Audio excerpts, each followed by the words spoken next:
విజయవాడలో భారీ వర్షాలు కురుస్తుండటంతో అధికారులు అప్రమత్తమయ్యారు. ప్రకాశం బ్యారేజీ వద్ద వరద పెరిగే అవకాశం ఉండటంతో పునరావాస కేంద్రాలు ఏర్పాటు చేశామన్నారు విజయవాడ మున్సిపల్ కమిషనర్ ధ్యాన్ చంద్ర. ఇప్పటికే ఫ్లడ్ రెస్పాన్స్ టీమ్స్ ను రంగంలోకి దించామన్నారు. ప్రజలకు ఇబ్బందులు లేకుండా ఎప్పటికప్పుడు చర్యలు చేపడుతున్నామన్నారు. ఇప్పటికే 39 పునరావాస కేంద్రాలు ఏర్పాటు చేసినట్లు తెలిపారు. ఇక మరోవైపు కొండ ప్రాంతాల్లో రాళ్లు పడే ప్రమాదం ఉన్న చోట ఇళ్లను ఖాళీ చేస్తున్నామన్నారు.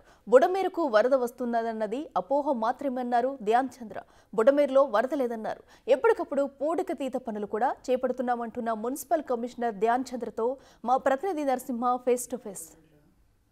బ్యారేజీ వద్ద వరద ప్రవాహం కొనసాగుతుంది. ప్రస్తుతం 2,90,000 క్యూసెక్ల నీటిని బ్యారేజ్ నుంచి దిగువకు విడుదల చేస్తున్నారు. అయితే మరో 2 రోజుల పాటు భారీ వర్షాలు కురుస్తాయన్న నేపథ్యంలో ఎగువ నుంచి మరింత వరద వచ్చే అవకాశం ఉన్న నేపథ్యంలో నగరపాలక సంస్థ పరిధిలో పునరావాస కేంద్రాలను ఏర్పాటు చేశారు. మున్సిపల్ కమిషనర్ ధ్యాన్ చంద్ర ఎప్పటికప్పుడు పర్యవేక్షిస్తున్నారు. ప్రస్తుతం మనతో ధ్యాన్ చంద్ర సార్, మొత్తం ఎన్ని పునరావాస కేంద్రాలు ఏర్పాటు చేశారు? ప్రస్తుతం ప్రకాశం బ్యారేజీ పరిస్థితి ప్రస్తుతానికి మనకి ప్రకాశం బ్యారేజ్లో 2.9 lakhs అవుట్ఫ్లో ఉంది. అలాగే బుడమేరు వైపు చూస్తే 0 అవుట్ఫ్లో. అంటే ప్రస్తుతానికి మనం entire Krishna belt, Budameru belt రెండు చాలా క్లోజ్గా మానిటర్ చేస్తున్నాము.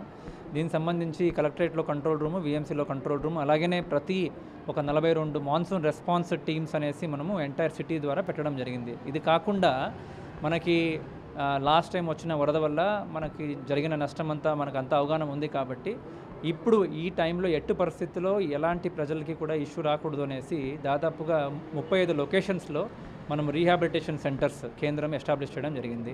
ఇందులో బేసిక్ ఫెసిలిటీస్ లైక్ మంచం ఉండడము, bedsheet, pillows, toilet, drinking water, sanitation అన్నీ కూడా ఏర్పాటు చేయడం జరిగింది. ముఖ్యంగా ఏంటంటే అవగాహన కార్యక్రమం. అంటే ఎక్కడ కూడా ఊహలు పోహలు వెళ్లకుండా ఉన్న వాస్తవము అందరికీ చెప్తూ వెళ్లాల్సిన అవసరం ఉంది. ఎందుకంటే బుడమేరు గురించి ఏదో ఫాల్స్ అలారం పంపించడము, అలాగే కృష్ణా రివర్లో ఫ్యాక్ట్స్ తెలియకుండా ఉండకూడదు అనేసి మనం ఈవెన్ ప్రకాశం బ్యారేజ్లో కూడా అలాగే మనకి వెలగలూరు గేట్తో కూడా మన టీమ్ని 24/7 పెట్టాము. అక్కడి నుంచి రియల్ టైం అప్డేట్స్ వస్తున్నాయి. వచ్చిందంతా కూడా సచివాలయం స్టాఫ్కి చెప్తున్నాము, అధికారులకు చెప్తున్నాము. అలాగే బోట్స్ వాడుకొని కెనాల్లో తిరిగి ప్రతి ఒక్క పబ్లిక్ కూడా చెప్తున్నాము. సో అందరికీ ఒకే విషయం తెలియాలి. ఇప్పుడు వర్షం అయితే మనం ఆపలేము, కానీ రెస్పాన్స్ మన చేతిలో ఉంది అనేసి మనకి స్టేట్ గవర్నమెంట్ నుంచి కూడా క్లియర్లీ మనకి ఇన్స్ట్రక్షన్స్ ఉన్నాయి. కాబట్టి మనం రెస్పాన్స్, రియాక్షన్ రెండు దానిపైన ఫోకస్ చేస్తున్నాము. దాని భాగంగా ఒకవైపు అవేర్నెస్ క్రియేట్ చేస్తూ ఒకవైపు అరేంజ్మెంట్స్ కూడా భారీ గట్టిగా చేస్తున్నాము. స్పెషల్లీ హిల్ ఏరియాలో 2-3 రోజుల ముందు మనకి కొన్ని రాళ్ళు పడడం జరిగింది. అక్కడ కూడా స్పెసిఫికలీ వాళ్ళ దగ్గర వెళ్ళి మీరు రిస్కీ ఏరియాస్ ఉందంటే మీరు షిఫ్టింగ్ చేయండి అని కూడా ఈరోజు నేను కూడా మాట్లాడడం జరిగింది. వాళ్ళు ఒప్పుకుంటున్నారు. వాళ్ళు ఒప్పుకుంటే ఇమీడియట్లీ మన దగ్గర ఉన్న జేఎన్ఎన్ఆర్ఎం ఇల్లులు ఏమున్నాయి ఖాళీ హౌసెస్ ఈ రోజుకి అలాట్ చేసేసి వాళ్ళకు కూడా షిఫ్ట్ చేయడానికి అన్ని చర్యలు తీసుకుంటున్నాము. అంటే ఒక రకమైన ప్రచారం కూడా చేస్తూ ఉన్నారు. బుడమేరు పొంగిపోతుంది, మళ్ళీ మునిగిపోతుంది అంటూ కూడా ప్రచారం చేస్తున్నారు. అటువంటి వాళ్ళకి ఏం చెప్పారు? అటువంటి వాళ్ళకి ఏం చెప్తామంటే దయచేసి ఏమి గెస్ట్ చేయవద్దు ఎక్కడ కూడా. అందుకే నా సోషల్ మీడియా టీమ్ని యాక్టివేట్ చేసి అందరికీ ఒకటే చెప్తున్నాము. అందుకే టెలికాన్ఫరెన్స్ ఫెసిలిటీస్ ఉన్నాయి మనకు. అప్పుడప్పుడు మనం రోజుకి 3 సార్లు తీసుకుని ఉన్న ఫ్యాక్ట్స్ బుడమేరు నుంచి వాటర్ రావట్లేదు, కృష్ణా నుంచి ఇంతే వస్తుంది నంబర్ వారుగా చెప్తున్నాము.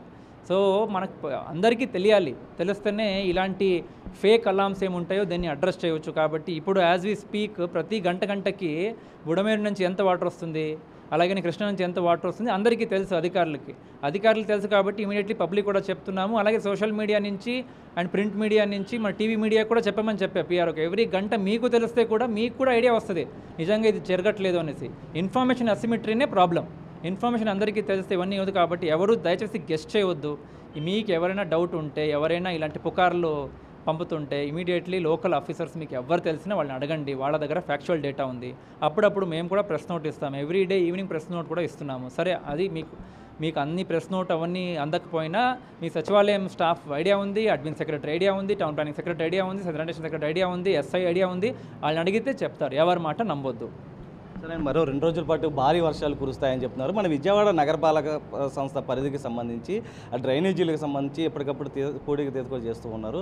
ప్రస్తుతం మొన్న కూడా ఒక వ్యక్తి చనిపోయినట్టుగా తెలుస్తుంది. అంటే ఎట్లా సార్ మొత్తం అంటే ఏ విధమైన అరేంజ్మెంట్స్ ఈసారి చేస్తారు? అంటే మనకి ముఖ్యంగా ఇంజనీరింగ్ వర్క్స్ ఎక్కడెక్కడ అండర్ కన్స్ట్రక్షన్ ఉన్నాయో ఆల్రెడీ అక్కడ కూడా వార్నింగ్ బోర్డ్స్ పెట్టడం జరిగింది. ఇంకా పకడ్బందీగా చేయమని ఆదేశాలు ఇవ్వడం జరిగింది. అలాగే మన horticulture wing, AD horticulture and team సూపర్వైజర్స్కి ఏం చెప్పడం జరిగిందంటే ఎక్కడైనా ట్రీ పడిపోయే అవకాశాలు ఉంటాయి. అంటే 1% ట్రీ వల్ల చనిపోయారని ఉంది. బట్ ఇవన్నీ డెత్లు ఎలా జరిగినాయని ఇంకా పోలీసులు కూడా డీటెయిల్స్కి వెళ్తున్నారు. దాని గురించి మనం వెళ్లకుండా మన వైపు నుంచి అయితే ఎక్కడ ట్రీ అనవసరంగా పడిపోకుండా ఇప్పుడు చూస్తున్నానే అసలు బాగాలేదు అంటే ఇమీడియట్లీ ట్రిమ్మింగ్ చేయడానికి అవకాశాలు ఉన్నాయి కాబట్టి సో ఇంజనీరింగ్ వర్క్స్ని కరెక్ట్గా పకడ్బందీగా క్లోజ్ చేసుకోవడము అండ్ హార్టికల్చర్ యాక్టివిటీ కూడా డిపార్ట్మెంట్ని యాక్టివేట్ చేశాము. ఏ మనిషి కూడా ట్రీ పడిపోయి చనిపోకుండా చూసుకోవాలని ఒక మంచి ఆలోచనతో ముందు వెళ్తున్నాము. నెక్స్ట్ అలాంటిది ఏం రిపీట్ చేయకుండా చూసుకుంటాము.